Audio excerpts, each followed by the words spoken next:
Dialog Parekate di peringatan Hari Pendidikan Nasional. Kali ini kita akan membahas satu tema khusus terkait dengan menakar kualitas pendidikan di Sulawesi Selatan, dan tentu saja momentum hari ini menjadi momen refleksi diri untuk melihat bagaimana kualitas pendidikan kita di Indonesia secara umum atau secara khusus juga di Sulawesi Selatan, sejauh mana kualitas para pendidik dan juga peserta didik yang sudah berjalan di sektor pendidikan yang ada di sini.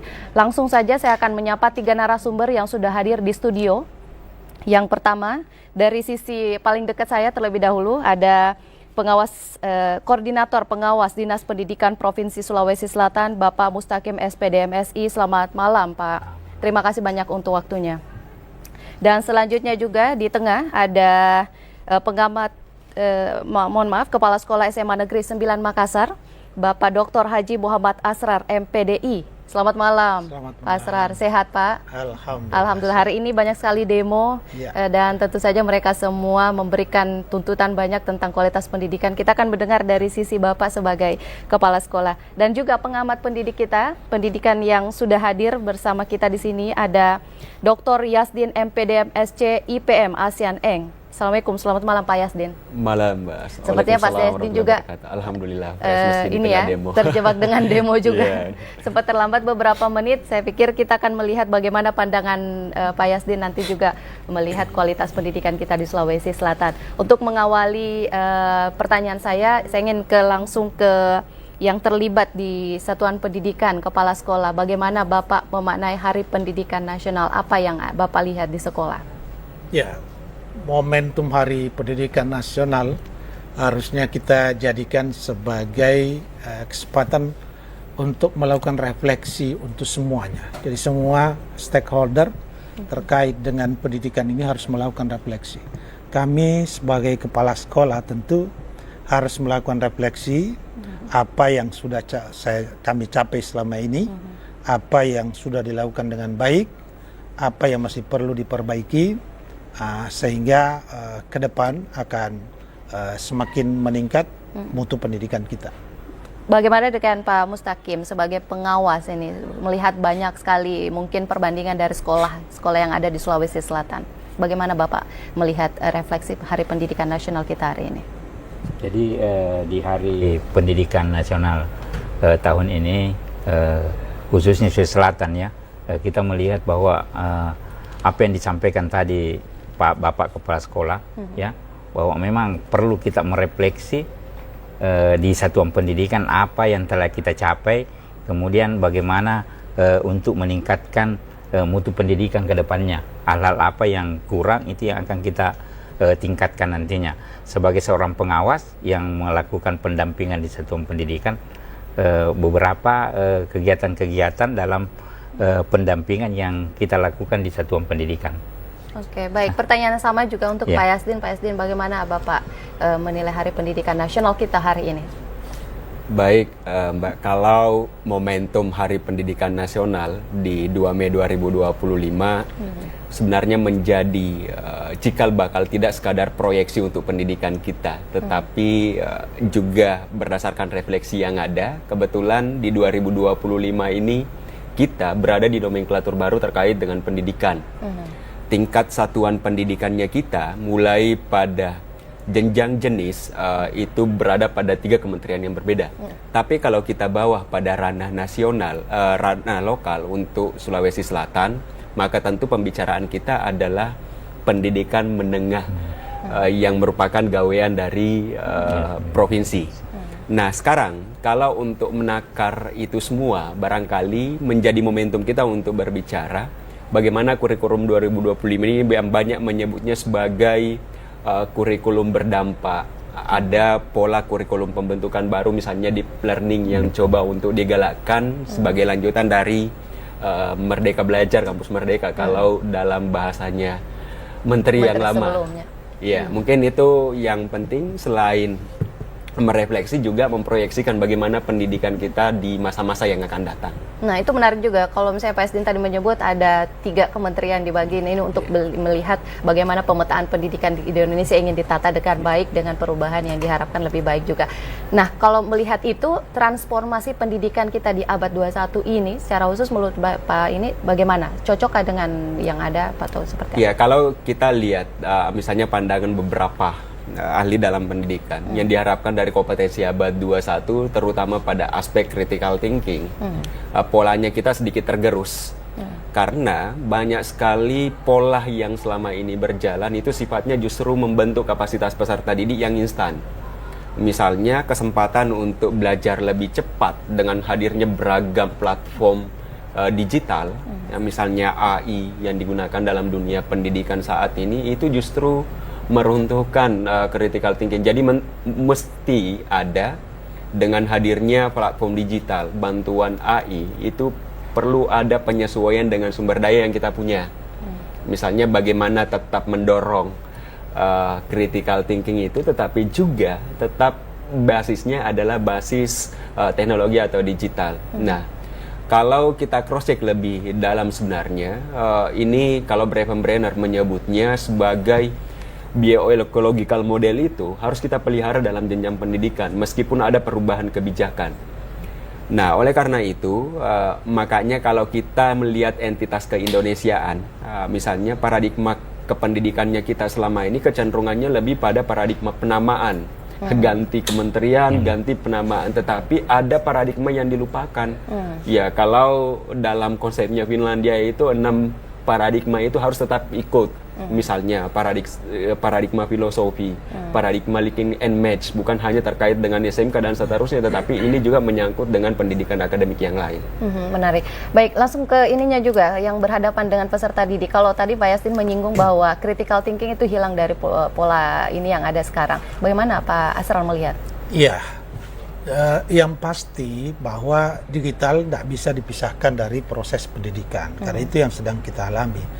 Memang diperlukan keterampilan dari guru, ya, bagaimana pemanfaatan digital ini di dalam proses mendapatkan pengetahuan itu tetap ada ruang yang diberikan pada peserta didik untuk mengembangkan pemikirannya. Oleh karena itu pendekatannya harus digunakan oleh guru, harus dimulai dengan literasi. Dari hasil literasi itu guru akan meminta apa yang Ananda pahami dari literasi itu. Jadi digital ini adalah sebagai media sumber mendapatkan bahan ajar. Tetapi tidak serta-merta apa yang mereka baca itu berhenti di situ. Tetapi guru harus menggali dari literasi yang dilakukan oleh peserta didik. Seperti tadi katakan bahwa dengan AI sekarang ini begitu instan memperoleh bahan ajar. Tetapi guru harus mampu menggunakan itu sebagai salah satu cara untuk bagaimana materi bisa cepat diperoleh, tetapi siswa tetap harus diberikan ruang untuk mengemukakan apa yang mereka pahami dari hasil bacaan itu. Makanya sering saya katakan bahwa guru jangan lagi memberikan tugas tertulis, lalu kemudian peserta didik menjawabnya tertulis, karena itu gampang sekali mereka peroleh jawabannya. Tetapi beri ruang mereka untuk menyampaikan secara lisan, menganalisis hasil bacaan mereka, apa yang mereka pahami, dan itu saya kira yang bisa menjembatani apa yang dikatakan Pak Yasdin tadi, bahwa critical thinking hilang dari peserta didik. Bukan hanya itu Pak Yasdin, malah saya mengatakan tulisan indah itu sudah hilang sekarang. Ya, karena hampir tidak ada media lagi mereka menulis karena semuanya serba digital.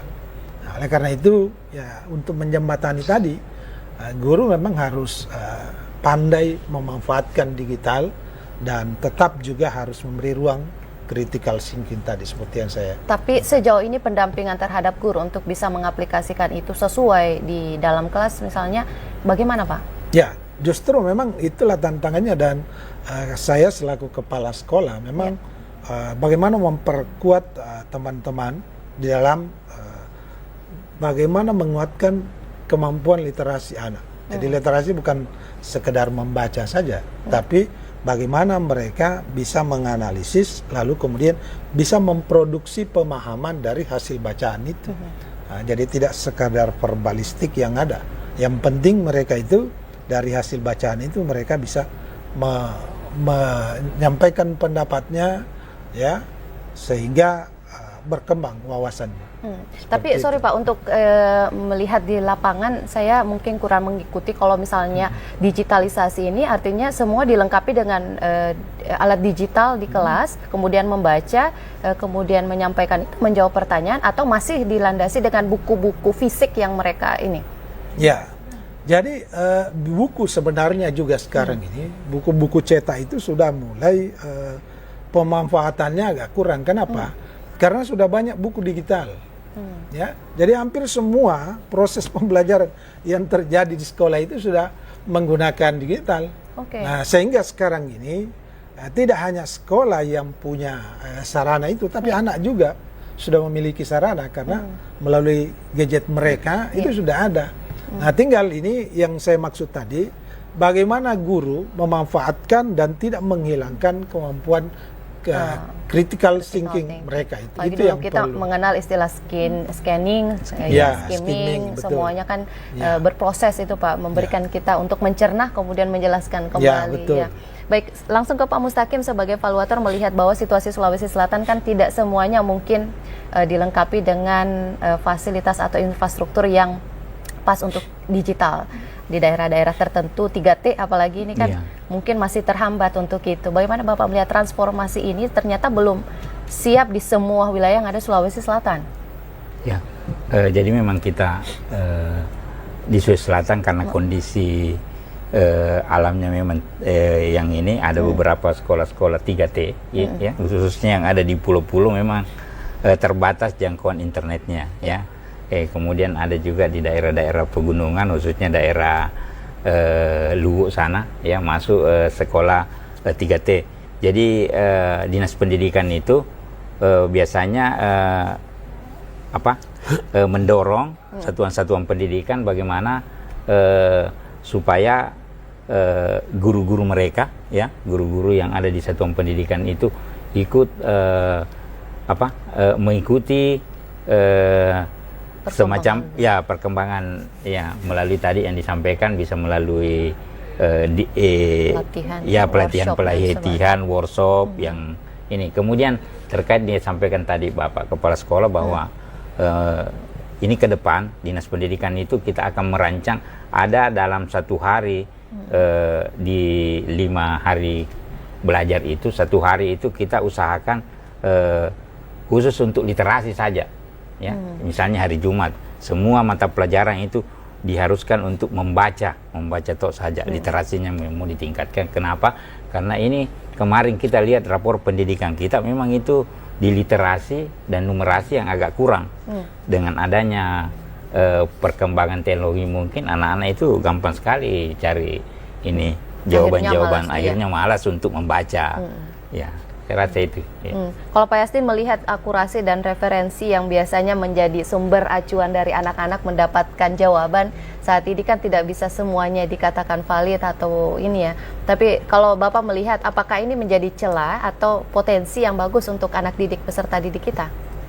Ya, kalau validasi sumber belajar selama ini, misalnya kalau kita lihat perkembangan yang ada sekarang, secara global dulu kita lihat, misalnya Jerman dan Finlandia sekarang mencoba untuk back to kembali ke zaman-zaman dulu, misalnya lebih banyak membaca dari buku-buku yang sifatnya fisik. Ya, karena ada teori belajar yang mengatakan semakin banyak indera yang terlibat dalam proses belajar, semakin mudah sesuatu itu menyerap ke alam pikir seseorang. Misalnya kalau tangan terlibat, mulut terlibat, mata terlibat, telinga terlibat, maka tentu itu akan banyak yang diserap. Nah, ini mencoba untuk diadaptasikan. Karena kalau buku digital yang coba kita lihat selama ini, itu tidak dipegang, tetapi hanya bisa dilihat. Kalau sumber medianya audio video, itu bisa didengar dan seterusnya. Tetapi hanya 2 itu yang kisarannya terlibat, sehingga ini tidak lama tersimpannya. Nah, sekarang, kalau kita mencoba melihat apakah validasi sumber belajar yang ada selama ini, misalnya kalau kita lihat di AI dengan banyaknya tools yang ada, misalnya Site ID, kemudian ChatGPT dan seterusnya, secara akumulatif kan sebenarnya ini adalah sumber datanya dari tempat tertentu, hanya saja dikumpulkan tertentu dan memudahkan pencarian seseorang. Sehingga misalnya kalau kita mencari baju dalam rumah, maka AI itu sudah mengelompokkan bahwa baju itu berada di lemari, tidak lagi harus dicari di ruang tamu. Nah, kalau kita validasi, ini mirip-mirip dengan kepercayaannya kita pada kaca spion. Iya, kalau biasanya pengemudi pemula, kecenderungannya kalau melihat spion, tetap dia kadang balik ke belakang untuk melihat. Kira-kira gambarannya seperti itu dengan validasi sumber belajar ini. Makanya beberapa tempat itu sudah bahkan melakukan counter AI.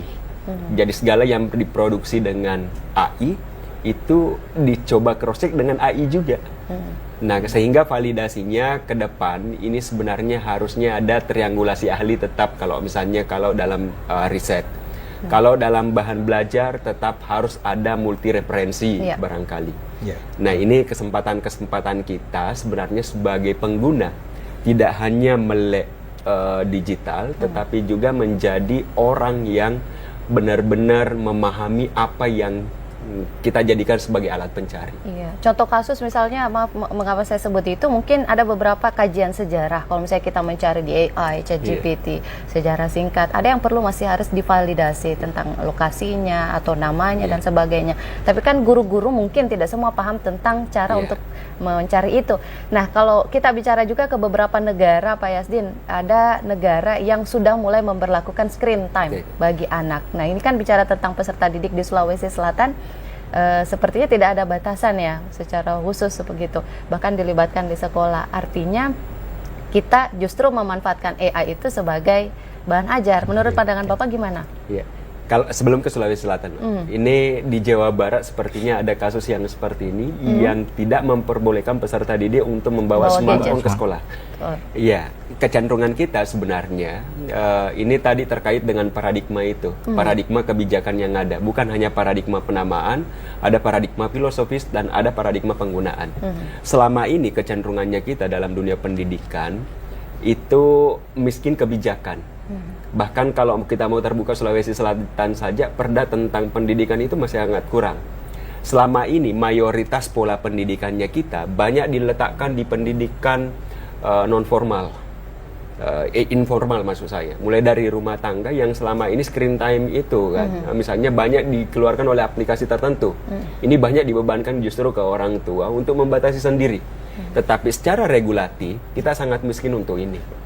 Nah, ini barangkali bisa menjadi pertimbangan untuk melihat kelangsungan tidak hanya secara fisiknya anak-anak, tetapi juga aspek kognitifnya mereka. Karena kecenderungan banyak kita lihat, betapa banyak anak-anak yang masih usia belia, itu sudah minus. Kemudian di sisi yang lain, banyak anak yang latah terkait dengan respon-respon tertentu. Iya, verbalnya kurang akhirnya. Verbalnya kurang, misalnya kalau kita cermati kebetulan yang lain misalnya lebih banyak tontonannya Cocomelon, Bebek Fin dan seterusnya, sehingga aspek-aspek yang lain tidak begitu berdaya untuk dikembangkan. Jadi screen time ini baiknya tidak diatur secara informal tetapi diregulasikan. Nah, itu kita akan tanyakan langsung ya ke Pemda dalam hal ini, Pak Mustaqim. Apakah ada regulasi khusus atau program yang disiapkan oleh pemerintah provinsi untuk bisa mengatur mungkin juga selain dari manfaat yang dirasakan dari digital itu, tetapi juga untuk meminimalisir dampak negatif dari digitalisasi? Ya, baik. Jadi pemerintah Provinsi Selatan dalam hal ini DPR kemarin kita sudah membuat namanya Perda Pendidikan Akhlak Mulia, yang nantinya akan kita jadikan muatan lokal di satuan pendidikan sebagai pembackup yang tadinya ini ya, yang adanya digitalisasi yang tanpa batas. Nah, inilah yang nantinya akan kita usahakan supaya ada semacam filter nantinya dengan adanya Perda Pendidikan Akhlak Mulia itu. Tapi sejauh ini yang sudah berjalan, ada nggak Pak yang udah bisa mengantisipasi dampak negatif dari digitalisasi, atau masih berjalan dibiarkan saja begitu sesuai kreativitas guru? Nah, itu kan sesuai dengan kurikulum kemarin yang kita gunakan di kurikulum Merdeka ya. Itu kan ada profil pelajar Pancasila yang ada di dalamnya tadi, itu salah satunya adalah pendidikan akhlak mulia itu juga, itu yang nantinya akan evaluasi lagi. ya. Oke, betul, baik. memberikan. Baik, saya kembali ke Pak Asrar. Pak Asrar, bagaimana dengan transformasi pendidikan yang terjadi di sekolah dalam 5 tahun terakhir mungkin, atau Bapak yang sudah melihat bagaimana perbandingan antara siswa milenial, kemudian Gen Z, Gen Alpha, bagaimana menurut Bapak? Ya, jadi memang tantangan kita sekarang ini dengan termasuk tadi pengaruh-pengaruh negatif dari digital, memang saatnya kita mencoba mengubah paradigma pendidikan itu. Kalau selama ini memang kita fokus pada pengetahuan, saatnya kita mencoba seperti yang kami lakukan di sekolah, bahwa keberhasilan itu tidak hanya dilihat dari nilai rapor, tetapi bagaimana kedisiplinan, bagaimana kebersihan, bagaimana kejujuran. Ini yang harus kita mencoba formulasi ulang.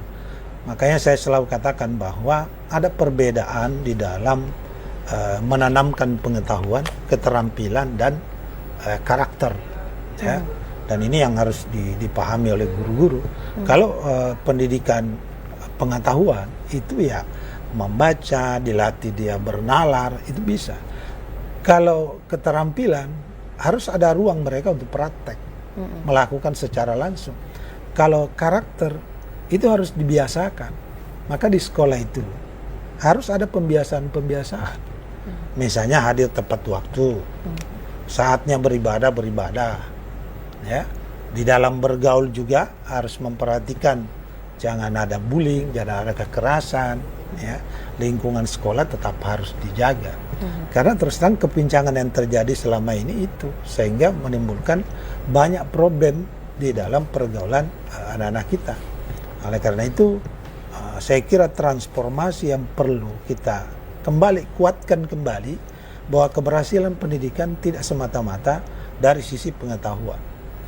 Ya, saya juga sering katakan bahwa orang tua tidak boleh lagi melihat keberhasilan anaknya hanya dengan melihat rapor, tetapi harus melihat apa yang mereka selalu lakukan sehari-hari. Dan saya kira inilah yang dibutuhkan kerjasama dengan orang tua. Ya, seperti itu. Jadi kalau di SMA khusus SMA Negeri 9 ya, 7.30 mereka sudah harus ada di sekolah. Kalau mereka terlambat harus komunikasi dengan orang tua. Kenapa? Karena keterlambatan anak ke sekolah itu salah satu faktornya adalah orang tua.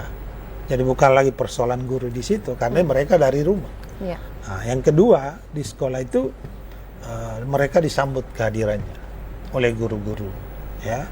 Diajari bagaimana menyapa, ya, bagaimana memberi salam. Lalu kemudian tiba waktunya salat, mereka kami wajibkan salat duhur, salat asar. Nah, inilah yang bisa mengimbangi tadi, sehingga saya katakan bahwa saatnya kita, kalau dulu mungkin guru-guru hampir 80%, 90% pokoknya pengetahuan, nilai akademik. Nah, sekarang kami ajak mereka, makanya saya punya di sekolah itu, pertama adalah harus tanggung jawab kolektif, tidak bisa tanggung jawab per orang. Yang kedua, harus kesadaran dari dalam, jangan menunggu perintah, jangan karena ada apa-apa, harus tumbuh kesadaran dalam karena ingin memuliakan dirinya, ingin memberikan manfaat sebanyak-banyaknya. Dan saya kira saya selalu mengatakan jangan gunakan kata perintah, tapi gunakan kata mengajak.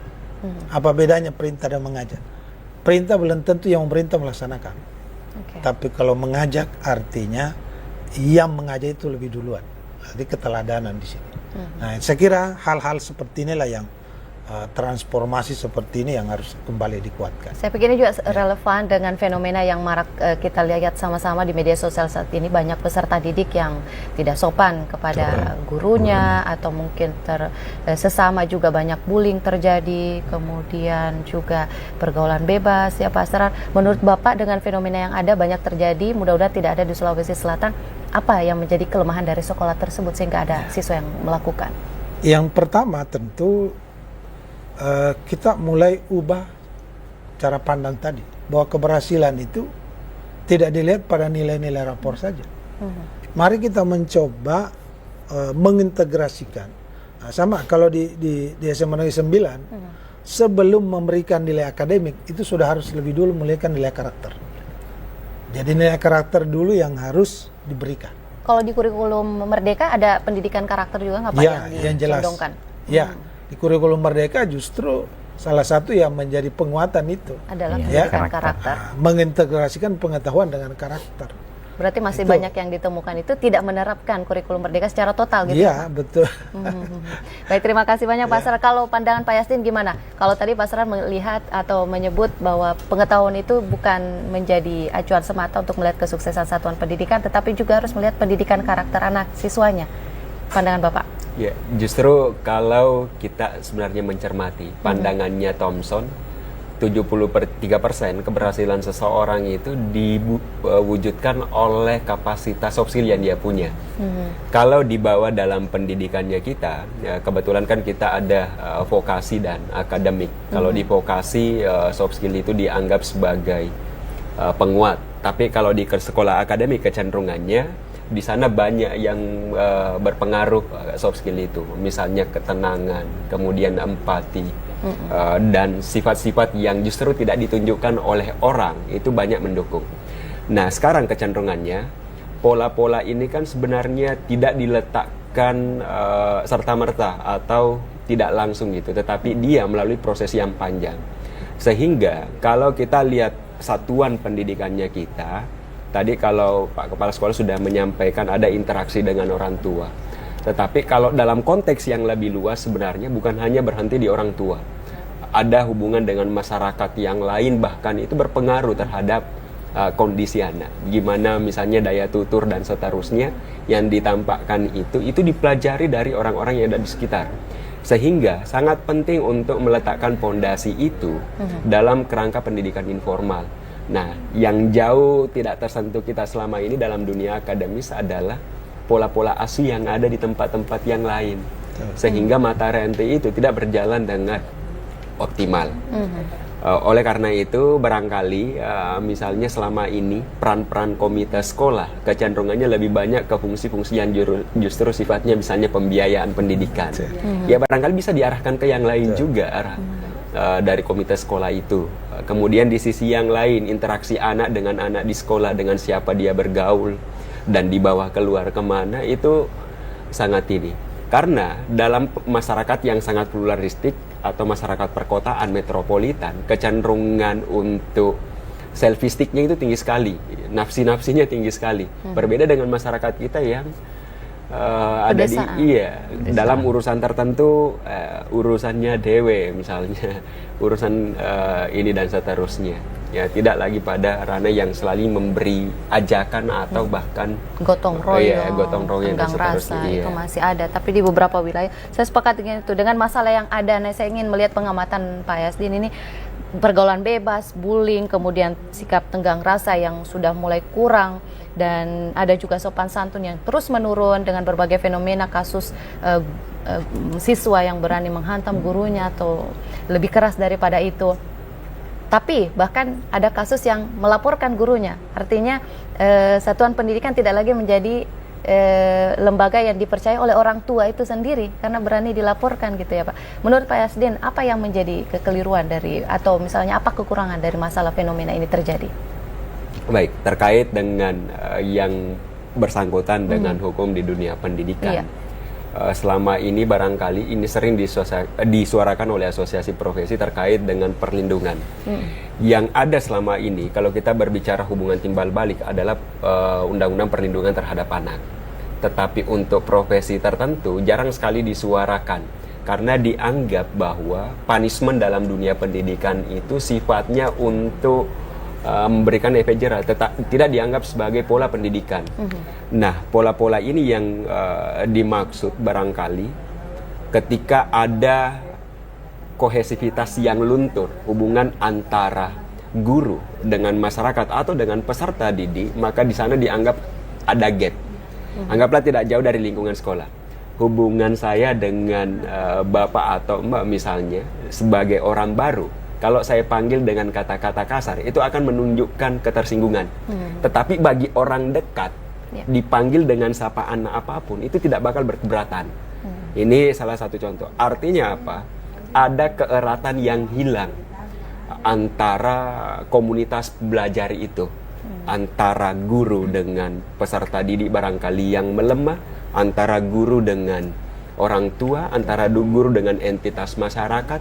Sehingga ini perlu disambung dengan lebih erat. Tidak sekadar sentuhan secara fisik, tetapi memang ada hubungan yang saling di sana. Misalnya, sesekali komunitas sekolah itu mengunjungi misalnya peserta didik tertentu atau apa untuk menciptakan pola-pola yang lain. Sehingga kalau ada hal yang sifatnya saling tidak diterima, penyelesaiannya bukan di ranah hukum, tetapi dalam kerangka pendidikan juga. Misalnya pengakuan-pengakuan untuk melakukan hal yang lebih baik, ataupun tidak menganggap itu sebagai kebencian. Karena dalam prinsip pendidikan tidak ada pola-pola kebencian itu. Iya, prinsipnya kita adalah saling menumbuh kembangkan. Semuanya pasti mengarah ke mendidik. Mendidik. Nah, pandangan Pak Mustaqim sebagai pengawas pendidikan, mungkin sudah sering mendengar ada kasus seperti itu tadi ya Pak. Bagaimana Bapak melihat ini? Betul bahwa memang ada kecenderungan guru-guru yang ada di satuan pendidikan itu dia hanya melaksanakan tugas saja, ya, karena dengan ada banyaknya kasus-kasus yang terjadi, sedikit-sedikit ditegur anaknya merasa ini dilapor lagi, sehingga guru itu merasa menjalankan tugas saja. Kalau ada anak-anak yang ini dia tidak mau tegur juga, itu barangkali yang menjadi salah satu tantangan untuk tenaga-tenaga pendidikan, ya. Karena tapi dengan menurut adanya Bapak itu, bagaimana dengan upaya pemerintah daerah provinsi dinas pendidikan untuk bisa mendampingi guru-guru yang bermasalah? Nah, ini pemerintah pusat sementara ini menyusun undang-undang perlindungan guru. Sudah disosialisasikan kemarin, tinggal mungkin di penetapannya ini di tahun 2025 ini. Tapi sejauh ini masalah mungkin dari sekian masalah yang saya sebutkan tadi, pergaulan bebas dan sebagainya, paling banyak di Sulawesi Selatan sebenarnya di dunia pendidikan itu masalahnya apa sih Pak? Yang masalahnya itu yang tentang anak dengan anak, itu yang biasa bullying, kemudian perkelahian. Nah, itu yang paling banyak kasusnya. Kebetulan saya juga sebagai ketua tim pencegahan kekerasan ya di Sulawesi Selatan. Nah, itu yang banyak laporan masuk khususnya di perlindungan anak. Nah, itu umumnya sekarang penyebabnya apa Pak Mustaqim? Bisa penyebabnya itu salah satunya tadi itu di lingkungan masyarakat itu, perumahan. Rata-rata yang terjadi itu yang daerah-daerah yang ini. Apa yang termasuk dengan pendidikan karakter yang kurang mungkin juga seperti yang dikatakan Pak Asrar menurut salah satunya lah, tapi tidak terlalu tidak terlalu signifikan. Justru lebih banyak dari masyarakat ya, lingkungannya itu. Nah, menurut Bapak apa yang seharusnya dilakukan sekolah untuk bisa meminimalisir masalah bullying ini yang banyak terjadi di Sulawesi Selatan? Nah, kita melalui kurikulum Merdeka juga kemarin itu selalu kita berikan pendidikan ke anak-anak bahwa sosialisasinya tentang bagaimana kekerasan itu tidak terjadi lagi di satuan-satuan pendidikan. Iya. Baik, saya kembali ke Pak Asrar. Pak Asrar, bullying banyak terjadi di Sulawesi Selatan, menjadi kasus yang cukup besar juga. Kalau di SMA Negeri 9, bagaimana Bapak meminimalisir atau bahkan mencegah kejadian sesuatu itu terjadi? Ya, jadi saya sependapat dengan Pak Yasdin bahwa selama ini memang ada hal yang tidak terjalin dengan baik. Oleh karena itu, kalau pertanyaannya bagaimana cara saya mengatasi, yang pertama memang ketika peserta didik baru masuk, sekolah dengan orang tua itu sudah harus ada kesepakatan. Pada posisi masing-masing, saya sering mengatakan, guru itu adalah orang tua kedua, ya, bukan orang lain. Dan pendidikan ini adalah kerjasama yang paling penting. Kita tidak boleh hanya sisa tenaga, sisa waktu, sisa pikiran, apalagi sisa dana.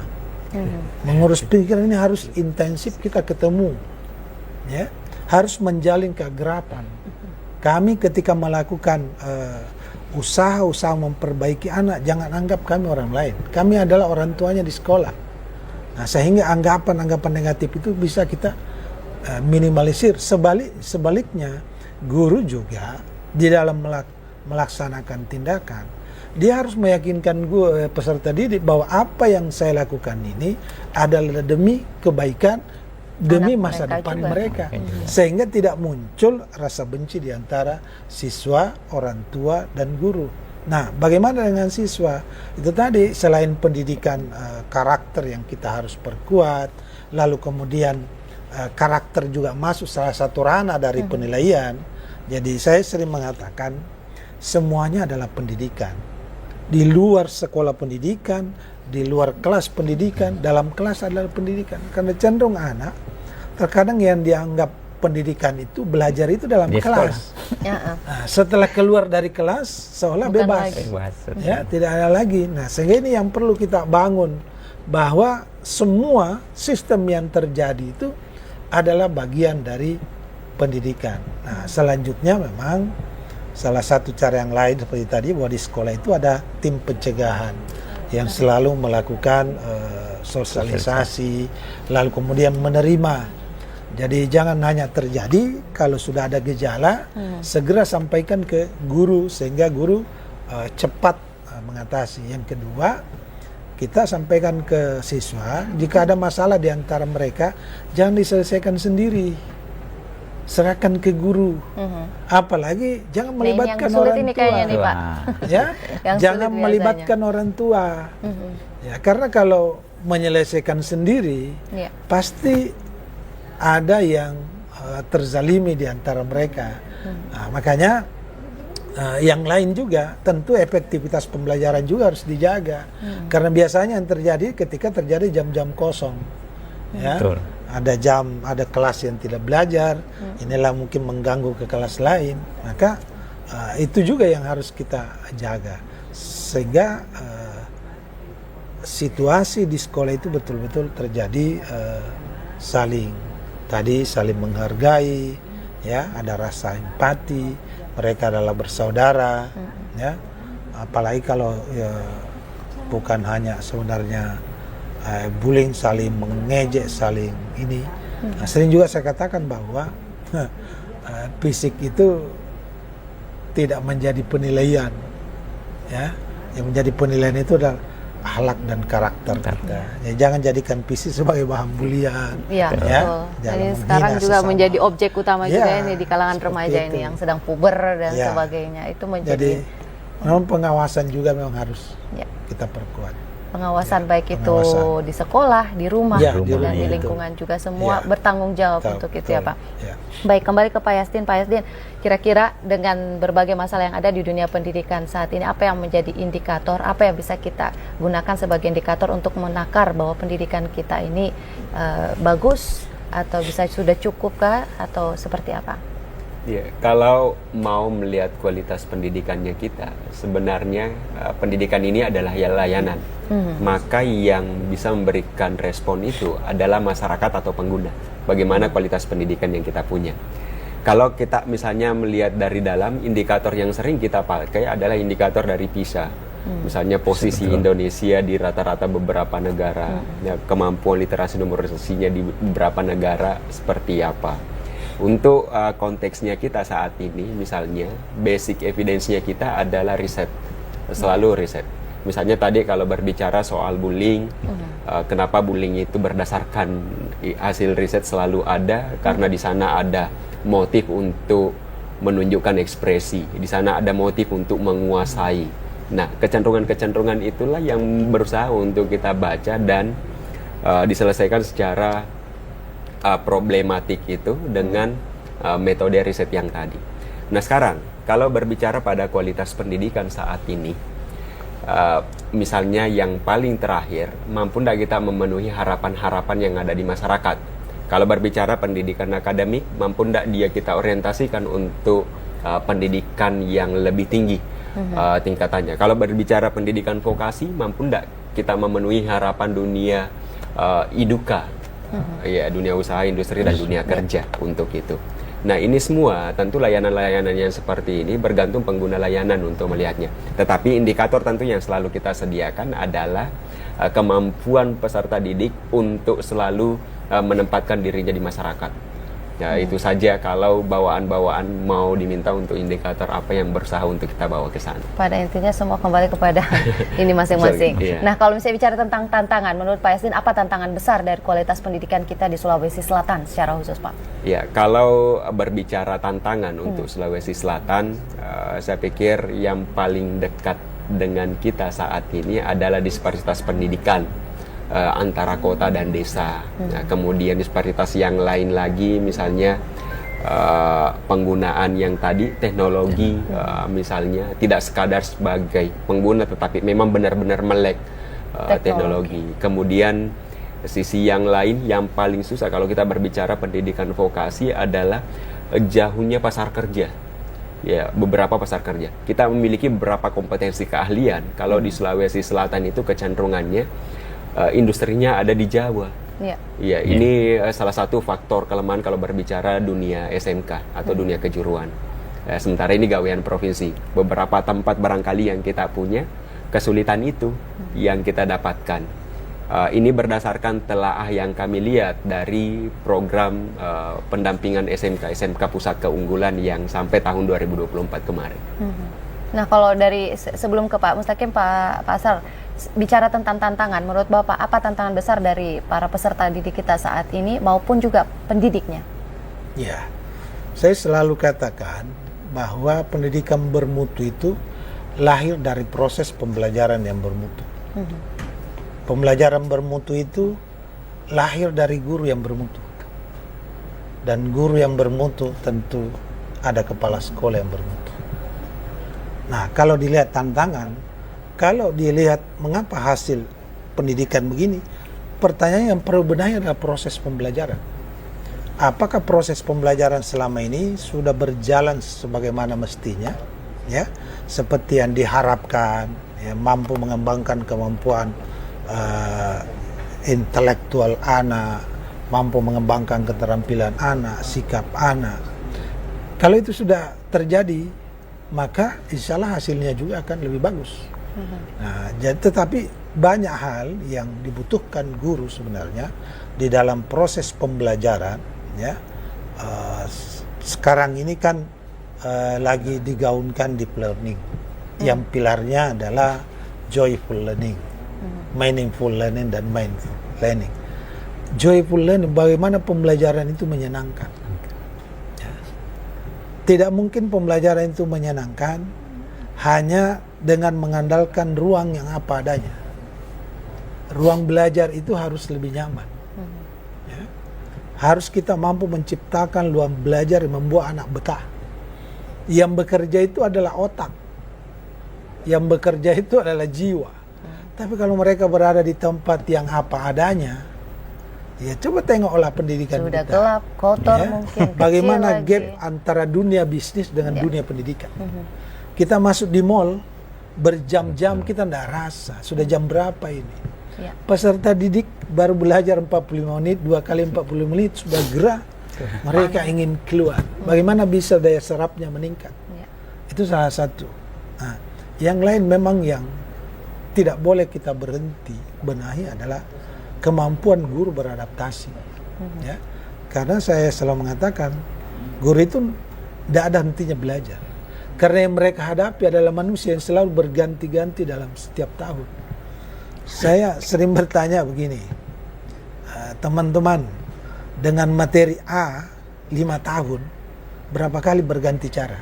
Jangan-jangan 5 tahun dengan peserta didik yang sama, cara itu juga yang digunakan. Nah, pasti tidak akan bisa menghasilkan yang lebih baik. Ya.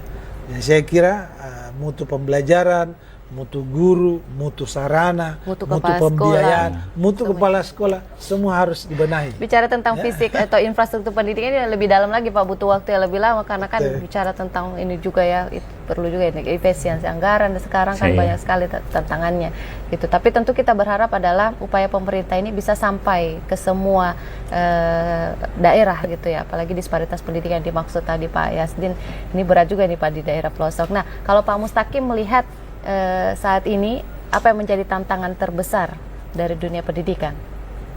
Jadi terkait dengan tentang dunia pendidikan sekarang ini, apa yang disampaikan tadi Pak Kepala Sekolah, memang betul bahwa untuk mencapai sekolah yang bermutu itu tadi ada tenaga pendidikannya, ditunjang dengan sarana dan prasarananya. Tetapi alhamdulillah bahwa program Dinas Pendidikan untuk tahun ini itu akan ada renovasi sekolah ya, kurang lebih 240 sekolah untuk tahun ini, baik itu renovasi berat maupun renovasi sedang. Tersebar di semua wilayah di Sulawesi Selatan. Ya, betul. Berbagai daerah. Itu salah satu supaya mutu pendidikan kita nanti ke depannya akan semakin membaik. Dan harus diawasi juga ya Pak ya. Iya, jelas biar lah. semuanya sesuai Betul. dengan harapan Termasuk dari semua sekolah pelatihan, yang ada. Bangunannya harus betul, sesuai dari pelatihan gurunya yang akan kita berikan nantinya dengan bekerja sama balai-balai besar. Ya, oh ya, tapi bicara tentang itu, kalau program kerjasama untuk pertukaran pelajar di internasional gimana Pak di Provinsi Sulawesi Selatan? Biasanya kalau pertukaran pelajar itu program nasional, jadi kita mengikut dari apa yang ada dari kementerian. Tapi sejauh ini kualitas pendidik atau peserta kita di Sulawesi Selatan banyak yang banyak terserap juga, ya Pak ya? banyak terserap. Jadi, ada yang ke Korea, ke Jepang. Baik, prestasinya pasti tidak bisa di ini ya Pak, diragukan lagi. Betul, gitu. betul. Nah, terakhir mungkin sebelum menutup, harapan dari masing-masing narasumber yang hadir di sini, dimulai dari Pak Mustaqim untuk dunia pendidikan kita saat ini dan masa depan, apalagi menuju Indonesia Emas 2045. Ya, jadi harapannya kami dari Dinas Pendidikan mengharapkan apa yang ada di satuan pendidikan semakin diperbaiki mutu pendidikannya, ya, mulai dari gurunya, kepala sekolahnya. Kita dari Dinas Pendidikan hanya mensupport saja mungkin dari segi kurikulum yang dari kementerian, sarana prasarananya yang akan kita nanti perbaiki. Ya, kalau Pak Asrar bagaimana? Apa harapan Bapak untuk dunia pendidikan, termasuk mungkin ke pemerintah Pak? Ya, jadi saya kira memang saatnya kita mulai ada keberpihakan. Ya, kalau selama ini mungkin dalam dunia bisnis, dunia yang lain yang banyak kita curahkan perhatian, saatnya kembali pendidikan ini menjadi satu prioritas. Dan saya kira presiden kita, gubernur kita ya sudah tadi bagaimana memperbaiki sekolah ya, dan juga orang tua saya kira juga harus kembali kita mengajak keterlibatan, jadi bukan hanya sekedar memasukkan anaknya ke sekolah sudah selesai. Jadi diperlukan keterlibatan semua pihak. Saya kira seperti itu. Semua harus bertanggung jawab. Baik. Kalau Pak Yasdin bagaimana? Apa harapan Bapak untuk dunia pendidikan kita saat ini? Khusus di Sulawesi Selatan juga mungkin Pak? Momentum 2 Mei seharusnya pendidikan kita kembali ke cita-cita awal dari Ki Hajar Dewantara, di mana pendidikan itu berjati diri bangsa Indonesia. Berjati diri bangsa Indonesia maksudnya pendidikan itu tidak hanya menjadi tanggung jawab orang yang berada di komunitas sekolah saja, tetapi di sana ada gotong royong untuk saling mendidik pada semua ruang-ruang, sehingga dimanapun dia berada dia tetap menjadi sekolah dan setiap orang adalah pendidik. Kemudian di sisi yang lain yang kita harapkan sebenarnya di level Provinsi Sulawesi Selatan, karena berada pada level meso atau level menengah, eksekusi kebijakan itu tidak hanya mengikut saja, tetapi juga tetap kita harapkan ada inisiasi kebijakan sebagai tindak lanjut dari kebijakan pendidikan nasional. Baik, itu saja ya Pak Yasdin. Terima kasih banyak untuk waktunya, sharing berbagai komentar dan juga masukan, dan kita sama-sama menakar hari ini bagaimana kualitas pendidikan kita di Indonesia dan secara khusus di Sulawesi Selatan. Dr. Yasdin, MPD FSC IPM ASEAN Eng, pengamat pendidikan, terima kasih banyak sekali lagi. Dan juga ada Pak Mustaqim SPDMSI, Koordinator Pengawas Dinas Pendidikan Provinsi Sulawesi Selatan. Terima kasih Pak. Dan terakhir ada juga Dr. Haji Muhammad Asrar MPDI, Kepala Sekolah SMA Negeri 9 Makassar. Terima kasih atas waktunya Pak untuk berbagi cerita bagaimana pelaksanaan pendidikan yang ada di SMA ini sebagai salah satu perwakilan juga. Dan saudara, demikian dialog kita dalam rangka Hari Pendidikan Nasional hari ini melalui tema menakar kualitas pendidikan Sulawesi Selatan. Tentu kita berharap 2 Mei ini memberikan banyak refleksi tentang bagaimana seharusnya pendidikan itu berjalan, tidak kurikulumnya tapi juga pendidikan karakternya. Akhir kata, saya Rida Mardia mewakili seluruh kerabat kerja yang bertugas mengucapkan terima kasih atas perhatian dan kebersamaan Anda. Sampai jumpa dalam episode Dialog Parekate selanjutnya. Selamat malam. Assalamualaikum.